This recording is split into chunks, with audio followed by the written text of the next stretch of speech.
बापा पुआ बहु को निया लगाई पोड़ी मारिबा घटना कटक एससीबी मेडिकल चिकित्साधीन अवस्था आखि बुझला पुआ दीनबंधु। गत शनिवार दिन बारंग बारासिंगा गाँव में जल्हाद बापा गोवर्धन राउत तांका पुआ बहु को पेट्रोल ढाली निया लगाई पोड़ी मारिबा उद्यम करथिला।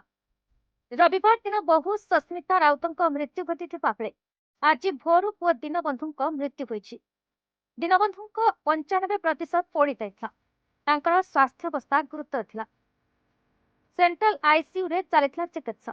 आज तांकर मृत्यु घटिछि। अभियुक्त बापा गोवर्धन राउतଙ୍କୁ पुलिस गिरफ करी कोर्ट चालाण करिछि। तेबे एभଳି नृशंस कांड करिथिबा अभियुक्त बापाକୁ आईन अनुसार दंड दियाजाउ ବୋଲି संपर्कीय प्रतीक कुमार राउत କହିଛନ୍ତି।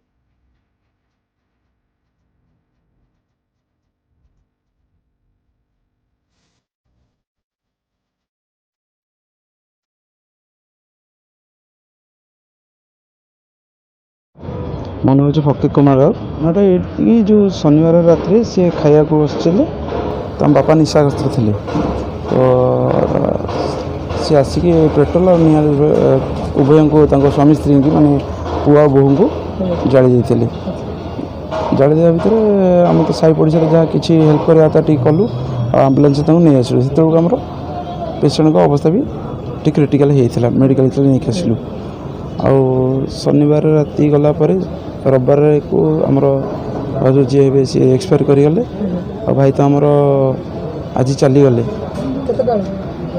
सी 3:30 राति मेडिकल तथापि आमर शनिवार टू आसिक गुरुवार 6 दिन हम ना 6 दिन पाखापाखि परिवार जड़े भाई पुओ जड़े सानप 5 वर्ष हम आउ माँ जड़े बुढ़ी माँ जड़े अच्छा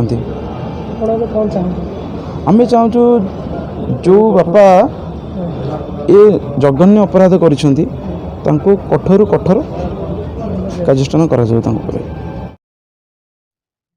कटकरू विचित्र मुदलिंग रिपोर्ट बीई न्यूज ओडिशा।